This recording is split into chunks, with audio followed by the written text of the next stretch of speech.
నా యొక్క హృదయపూర్వక ఆశ ప్రమాణములు. ఈ జూమ్ క్లాస్‌లో పాల్గొన్న ప్రతి ఒక్కరికి నా యొక్క నమస్కారములు. ముఖ్యంగా నాకు ఈ అవకాశం కల్పించిన లలితా కుమారి మేడం గారికి, ఈ జూమ్ క్లాస్‌లో జాయిన్ చేసిన సుష్మా మేడం గారికి, ఈ ప్రోగ్రామ్ నిర్వహిస్తున్న శైలజ మేడం గారికి thank you, thank you, thank you. ఎందుకంటే నేను ఈ ఫస్ట్ టైము ఈ జూమ్ క్లాస్‌లో వినడం కావచ్చు, మాట్లాడడం కావచ్చు ఫస్ట్ టైమ్. నా పేరు చంద్రమౌళి. నేను సిద్దిపేట నుంచెల్లి మాట్లాడుతున్నాను. నేను ధ్యానంలో రాకముందు ఎలా ఉండేదంటే చాలా ఆలోచించేవాడిని. ఆలోచనలంటే ఎలా అంటే, అసలు నా అంత ఆలోచనలు ఎవరు చేయరు కావచ్చు అన్నంత ఆలోచించేవాడిని. ఏది పడితే అది చూడడము, ఎక్కువగా మాట్లాడడము, ఎక్కువగా వినడము, ఇవన్నీ బాగా ఉండేదండి. దానివల్ల ఏమైందంటే బీపీ అంటే బీపీ గోల్డ్ లిమిట్ నేను 140/80 ఉన్నది. యాక్చువల్‌గా ఎంతుండాలి? 120/80 ఉండాలి. నాకు 140/80 ఉంది. నా కాన్సెప్ట్ ఏంది? నేను జీవించినన్ని రోజులు ఆరోగ్యంగా జీవించాలి. గోలి లేకుండా జీవించాలి. అది నా కాన్సెప్ట్. కానీ ఇక్కడ ఏమైతుంది 140 దాటితే బీపీ గోలేసుకోవాలి. అది జీవితాంతం ఏసుకోవాలి. అందులో భాగంగా నేను 1998లో ఎస్ఎస్‌వై చేసినాను. 1998లో ఎస్‌ఐఎస్ చేసిన. దాని తర్వాత ఎయిమ్స్ చేసిన. దాని తర్వాత రామ్‌దేవ్ బాబా యోగా చేసిన. దాని తర్వాత ఓం శాంతికెళ్ళిన. దాని తర్వాత హార్ట్‌ఫుల్‌నెస్‌కెళ్ళిన. కానీ అన్నీ ఓకే. కానీ అన్నిట్లో ఎంత 15 మినిట్స్ మాత్రమే నేర్పిర్రు ధ్యానం. ఎక్కువ సేపు నేర్పలే. నాకు 100% సాటిస్ఫాక్షన్ అనిపియలే. అందులో భాగంగానే మళ్ళీ నేను తెలుసుకుంటున్నా. ఏం చేస్తే బీపీ తక్కువైతది? అది తగ్గాలి. ఈ ఆలోచన తగ్గాలి. ఈ ఆలోచన ఎక్కువ ఉండడం వలన కూడా నేను సైకాలజీ డాక్టర్‌ని కూడా సంప్రదించిన. వాళ్ళేం చేస్తారు గోల్డిస్తారు. ఆలోచించడం కోసం, తక్కువ ఆలోచించడానికి. అది కూడా వాడిన ఒకసారి. కానీ వాడడం కూడా కరెక్ట్ కాదు. ఈ ఆలోచన తగ్గాలి, బీపీ తగ్గాలని ఒక నా దగ్గర పట్టుదల. ఒకసారి 2016లో కూడా బీపీ అంటే విన్నాను. అది ఎలా ఉంటది దాన్ని చూడలే నేను. అర్ధరాత్రి 2:30కు బీపీ పెరిగింది. దారుణమైన సిట్యుయేషన్ అనుభవించాను. అసలు నేను చనిపోతున్నా, బతుకుతానో కూడా తెలవదు. అలాంటి సిట్యుయేషన్ కూడా అనుభవించాను నేను. కానీ 2019లో నేను జూలై 2019లో ఈ పీఎస్ఎంలో రావడం జరిగింది. మా ఫ్రెండ్ ద్వారా. ఆ 2019లో 7 డేస్ క్లాస్ జరుగుతుంది. అప్పుడు నేను క్లాస్‌లోకి వెళ్ళానండి. ఆ రోజు ఫస్ట్ టైమ్ గంట సేపు కూర్చోబెట్టిండు. నేను ఇన్ని గనం చేసినా ఒక పావుగంటనే ఉన్నది. కానీ ఆ పావుగంటలో మాత్రం ఏం ఫలితం లేదు. కానీ ఇలా ఫస్ట్ రోజే 1 అవర్ కూర్చోబెట్టారు. ఈ 1 అవర్ కూర్చోబెట్టకుండా నాలో తెలియని ఒక అనుభూతి కలుగుతుంది. అలాగే వెళ్తున్నా క్లాస్‌లకు. 7 డేస్ క్లాసెస్ ఉంటే 7 డేస్ క్లాసెస్ ఉన్నది వెళ్తున్నాను. క్లాస్ ఉన్నప్పుడు క్లాస్‌లోకి వెళ్తున్నాను. క్లాస్ లేనప్పుడు ఇంటికాడ చేస్తున్నాను. అలా చేస్తూ ఒక 1 మంత్ తర్వాత హాస్పిటల్‌కెళ్ళి బీపీ చెక్ చేయించుకున్నాను. బీపీ చెక్ చేయించుకుంటే 120/80 ఉంది. అప్పుడు నాకు చెప్పలేని ఆనందం. ఎందుకంటే ఎవరి దగ్గర పోయినా బీపీ గురించి తక్కువ కాదు, గోళీలే వాడని చెప్పటోళ్ళే గాని, ఒక్కరు కూడా "నువ్వు ఇది చేస్తే తక్కువైతది" అని చెప్పినోళ్ళు లేరు. అందులో భాగంగానే అన్ని రకాలు చేశాను. తక్కువ కాలేదు. ఇందులోకొచ్చినంక ఆ 1 అవర్ మెడిటేషన్ ఇట్లా కంటిన్యూ చేసుట్ల నాకు మార్పులు ఏర్పడ్డాయండి. అలా చేస్తుంటే ఎప్పుడు గాని క్లాసులు చెప్పినప్పుడు క్లాస్‌కి వెళ్ళేవాడిని. క్లాస్ లేనప్పుడు ధ్యాన ప్రచారం చేసేవాడిని. నాకు అవకాశం కూడా ఇచ్చారు. చేసిన తర్వాత 7 డేస్ క్లాస్ పెడితే అందులో కూడా అవకాశం ఇచ్చారు. అందులో నా అనుభవాలు కూడా చెప్పడం, క్లాస్ కూడా చెప్పడం జరిగింది. ఇలా చేస్తున్న క్రమంలో ఒక 2, 3 నెలల తర్వాత మళ్ళీ చెక్ చేపించుకున్నాను. మళ్ళీ చెక్ చేపించుకుంటే ఏమైంది 110/8 ఉందండి. 110/8 ఉంటే అప్పుడు నా ఆనందం చెప్పలేనిదిగ. ఎందుకంటే నేను బీపీ కోసం ఎంత తహతహలాడినా, పోరాటపడ్డా అసలది ఎంత విచిత్రం అనుభవించానో నాకు తెలుసది. దాని ద్వారా ఇగ అప్పుడు డెసిషన్ తీసుకున్నా. ఎప్పుడైతే 110/8 అయిందో అప్పుడు నేను డెసిషన్ తీసుకున్నా. నా జీవితం ఉన్నన్ని రోజులు కంఠంలో ప్రాణం ఉన్నంత సేపు డైలీ 3 అవర్లు, 3 అవర్స్ ఖచ్చితంగా చేయాలి అని డిసైడ్ చేస్తూ సాధన చేస్తున్నా. ఈ సాధన చేస్తుంటే నా ఇన్నర్‌లో నాకు తెలియకుండానే ఒకటి అద్భుతంగా అనిపిస్తుంది. చాలా బాగా అనిపిస్తుంది. సంతోషం అనిపిస్తుంది. అసలు ఏంటిది తెలియదు. ఇలా ఒకసారి చూద్దాం. మనం 3 గంటలు చేస్తేనే మనకు ధ్యానం తగ్గింది. ఆలోచన తగ్గింది. ఇంకా ఎక్కువ సేపు చేస్తే ఎలా ఉంటదని 4 గంటలు చేసిన, 5 గంటలు చేసిన, 6 గంటలు చేసిన, 7 గంటలు చేసిన, 8 గంటలు చేసిన. లాస్ట్ హైయెస్ట్ 8 అవర్స్ చేసిన. ఇక నాకు ఆలోచనలు తగ్గినాయి. బీపీ తగ్గింది. ఆనందంగా జీవిస్తున్నా. కానీ ఈ ఆనందాన్ని ఒక్కనుకుంటే సరిపోదు. అని అందరికీ మా గల్లీలో కావచ్చు, మా ఫ్రెండ్స్ కావచ్చు, రిలేటివ్స్ కావచ్చు, అందరికీ ధ్యానం నేర్పుతున్నా. ప్లస్ ధ్యానం క్లాసులు పెట్టినప్పుడు నాకు కూడా ఒక రోజు అవకాశం ఇచ్చారు. 7 డేస్ 7 మాస్టర్స్ ఉంటారు కదా! మేడం మీకు తెలుసు కదా! అందులో భాగంగా నేను కూడా ఒక మాస్టర్‌ని. అలా చెప్తున్నా నడుస్తుంది.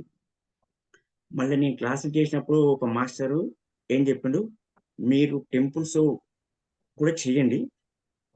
చేస్తే మీరు ఇంటికాడ గంట సేపు చేసింది ఒకటే, గుళ్ళే అర్ధగంట సేపు చేసింది ఒకటే" అని చెప్పారు. అప్పుడు నేను కూడా ట్రై చేసిన ఇగ. ఎందుకంటే గుళ్ళో చేస్తే ఎలా ఉంటదని మా ఇంటి దగ్గరనే హనుమాన్ టెంపుల్ ఉంటే రోజు పోయి ఒక 1 అవర్ చేసినానండి. చేస్తే ఎంత అద్భుతం అంటే నేను ఇంటికాడ 2 గంటలు చేసింది ఒకటే. ఇక్కడ 1 అవర్ చేసింది ఒకటే. మేడం వినిపిస్తుందా? మేడం వినిపిస్తుందా? వినిపిస్తుందండి. ఆ! ఇంటికాడ 2 గంటలు చేసింది ఒకటే. అక్కడ 1 అవర్ చేసింది ఒకటే. చాలా బాగా అనిపిస్తుంది. మళ్ళీ నేనక్కడ జర్నీ చేస్తే కార్‌లో జర్నీ చేసినా, సుమోలో వెళ్ళినా, బస్‌లో వెళ్ళినా, ట్రైన్‌లో వెళ్ళినా ఎక్కడైనా చేసేది. ఎక్కడ కూడా ఆపలేదు. ఎందుకంటే ఇది నాకు ఒక పునర్జన్మనిచ్చింది. అందునుంచి ఎక్కడ పోయినా చేస్తూ ఉండేవాడిని. ఎక్కడ కూడా విడిచిపెట్టలేదు. ఇంకొకటి ఏం మెచ్చుకున్నా అంటే వర్తమానంలో జీవించడం. నేను ఇంతకుముందు ఎక్కువ అయిపోయిన దాని గురించి భవిష్యత్తు గురించి ఆలోచించేది. జనరల్‌గా అందరూ చేస్తుంటారు. అందులో భాగంగా నేను కూడా చేశాను. ఇంత ధ్యానం చేసినా కూడా ఇంకా పూర్తిగా తగ్గిపోలేదు. అయితే వర్తమానంలో జీవించాలని మనం పత్రి సార్ దగ్గర కొటేషన్ నేర్చుకున్నాను. ఎప్పుడైతే ఆ పత్రి సార్ దగ్గర కొటేషన్ విని నేను పాటించిన. ఎందుకంటే అందరూ మంచి విషయాలు వింటరు. తెలుసంటారు. కానీ దాన్ని పాటించరు. కానీ నేను తెలుసుకున్న విషయాన్ని పాటించిన. అయిపోయిన దాని గురించి ఆలోచించేది లేదు. రేపటి గురించి ఆలోచించేది లేదు. వర్తమానంలో జీవించాలి. అలా జీవించడం వల్ల నేను పునర్జన్మ ఇచ్చినట్టు అనుకున్నాను. అసలు ఇవి 2 లేకపోతే నా జీవితంలో ధ్యానము, వర్తమానంలో జీవించడం అనేది తెలవకపోతే ఖచ్చితంగా నేను చనిపోయేవాడిని. ఆ స్థితి అనుభవించిన. ఇవి 2 చేయడం మెడిటేషను, వర్తమానంలో జీవించడం. ఇవి నాకు పునర్జన్మనిచ్చింది. రెండోది మన గురువు చెప్పిండు. పుణ్యాలు చేస్తే భోగాలు, పాపాలు చేస్తే రోగాలు. ఇది మీ చేతిలో ఉంది. అయితే మనం తెలిసి తెలవక కూడా చేస్తుంటాం. పాపాలు కూడా చేస్తుంటాం. అన్ని పనిష్మెంట్ కూడా అనుభవిస్తున్నాం. మన కర్మలు అనుభవించేది కూడా అదేం తెలుసు.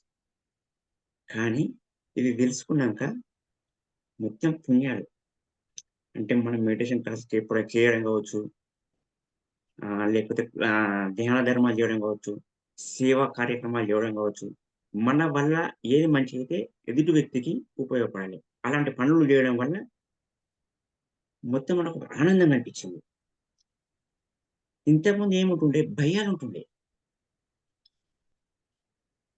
అనుమానాలుంటుండే. ఇప్పుడు మనం ఎక్కడికైనా జర్నీ చేస్తుంటే యాక్సిడెంట్ చూస్తుంటే, అరే! మనకు కూడా అయితే ఎట్లా అని ఒక భావన కలుగుతుండే.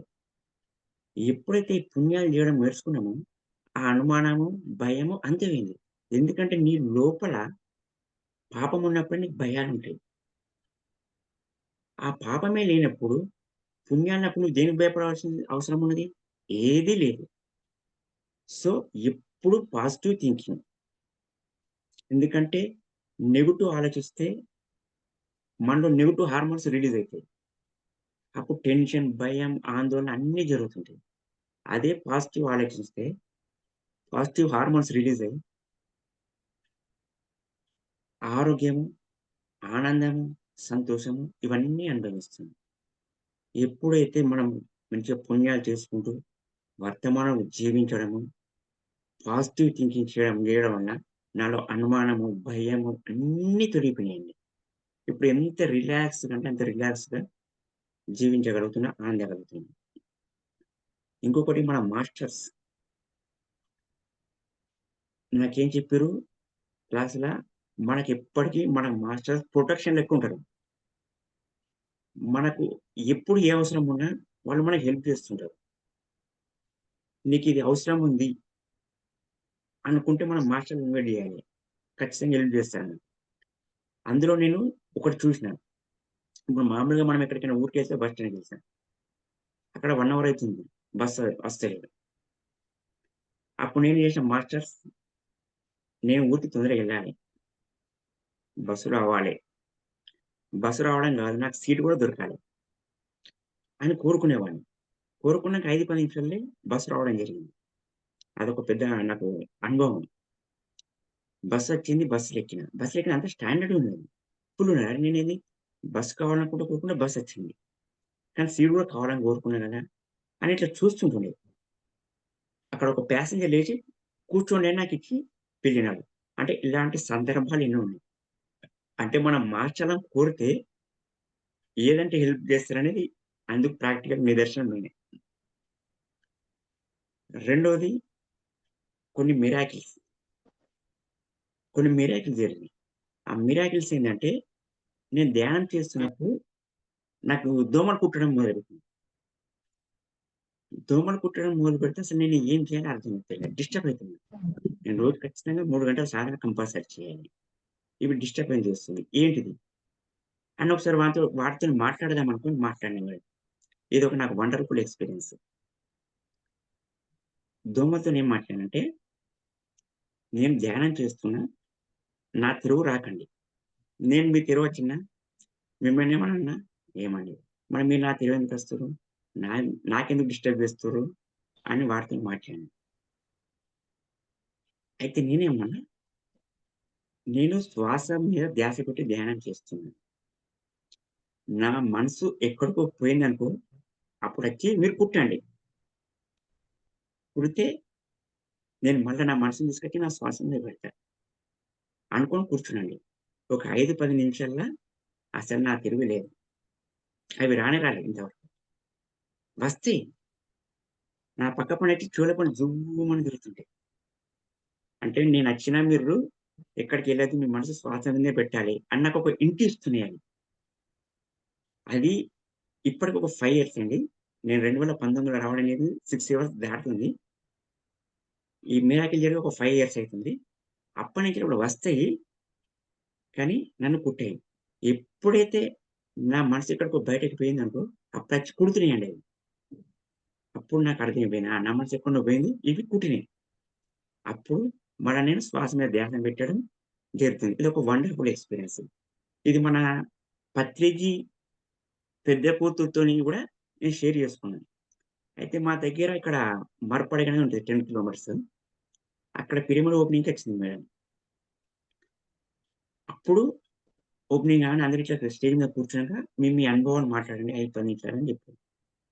అప్పుడు నేను ఇలాగే చెప్పేసాను. నేను రాకముందు ఎలా ఉన్నా, వచ్చినంక ఎలా ఉన్నా, నాకు జరిగిన మిరాకిల్స్ ఏందని ఈ విధంగా నేను చెప్పాను. చెప్తే మేడం విని చాలా అప్రిషియేట్ చేసింది. నేనెంతో వందల మంది అనుభవాలు విన్నా. కానీ మీకు వండర్‌ఫుల్ ఎక్స్‌పీరియన్స్ దోమలది. నేను ఎక్కడైనా దోమలు అనే టాపిక్ వినంగానే మీరే గుర్తుకొస్తారు చంద్రమౌళి గారు అని అప్రిషియేట్ చేసింది. చాలా హ్యాపీగా ఫీల్ అయిపోయాను నేను. అదొక వండర్‌ఫుల్ ఎక్స్‌పీరియన్స్. అంటే ఇలాంటివి చాలా చాలా జరిగినాయి. మాస్టర్‌ల అవసరం మనకున్నప్పుడు పిలిస్తే రావడము. ఏదైనా ఇది కావాలంటే జరగడము. చాలా వండర్‌ఫుల్ ఎక్స్‌పీరియన్స్. ఇంకొకటి నాకెక్కడైనా ప్రాబ్లమ్స్ మొన్న షోల్డర్ పెయిన్స్ వచ్చింది. పన్ను నొప్పొచ్చింది. వినిపిస్తుందా మేడం? మేడం వినిపిస్తుందా? వినపడుతుంది సార్. ఓకే. మీ వాయిస్ క్లియర్ ఉంది. ఆ! అయితే షోల్డర్ పెయినొచ్చింది. పన్ను నొప్పొచ్చింది. దానికేం గాబరా పడలే, హాస్పిటల్‌కి పోలే, గోళీ మింగలే. హీలింగ్ చేసుకున్నాను. నాకెక్కడైతే పెయినుందో, ఈ షోల్డర్ పెయిన్ మీద దృష్టి పెట్టాను. కళ్ళు మూసుకొని నాకిది తగ్గాలని కాన్సంట్రేషన్ దీని మీదే పెట్టాను. దీని మీద పెట్టంగానే 1 అవర్ ఇది మెడిటేషన్ చేయంగానే క్లియరెన్స్ అయిపోయింది. మళ్ళీ ఇంకోసారి పన్ను నొప్పి. దానికి కూడా అదే ఉపయోగించాను మళ్ళా. నాకీ పన్ను నొప్పి తగ్గాలి అనుకోని కళ్ళు మూసుకొని కూర్చొని దాని మీద దృష్టి పెట్టాను. ఎప్పుడైతే దృష్టి పెట్టి 1 అవర్ మెడిటేషన్ చేశానో అది కూడా తగ్గిపోయింది. అంటే నీకు ఎక్కడ ఏ ప్రాబ్లమ్స్ ఉన్నా మోకాళ్ళ నొప్పులు కావచ్చు, ఏదైనా కావచ్చు. దాని మీద దృష్టి పెట్టి ఇది తక్కువవ్వాలని కోరుకొని 1 అవర్ మెడిటేషన్ చేస్తే తగ్గిపోతున్నాయి నాకు. ఇది కూడా నా ఎక్స్‌పీరియన్సే చెప్తున్నాను. ఎందుకంటే నేను చాలా మంది వందల మంది వీడియోస్ విన్నాను. అవేవి నేను చెప్పట్లేదు. కానీ నా పర్సనల్ ఎక్స్‌పీరియన్స్ అయినయే చెప్తున్నాను. మళ్ళా ఇంకొకటి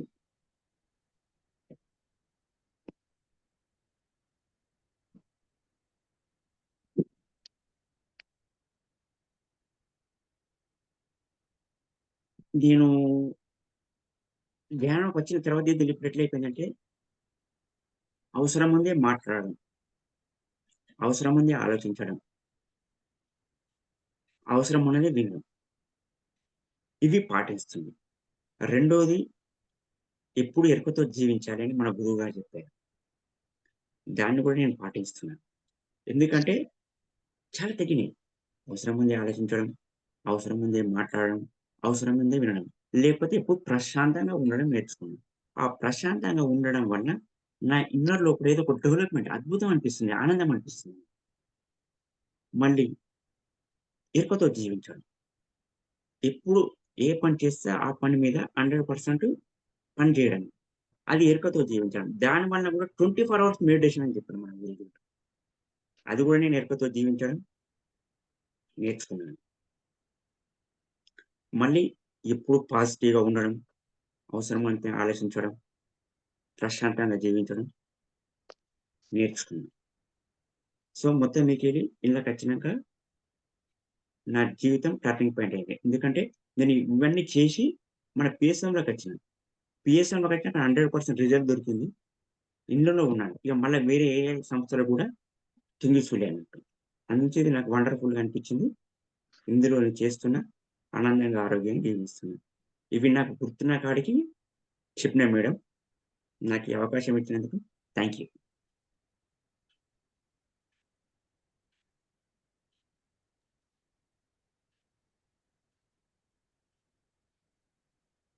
రికార్డ్ రికార్డింగ్ ఆపేస్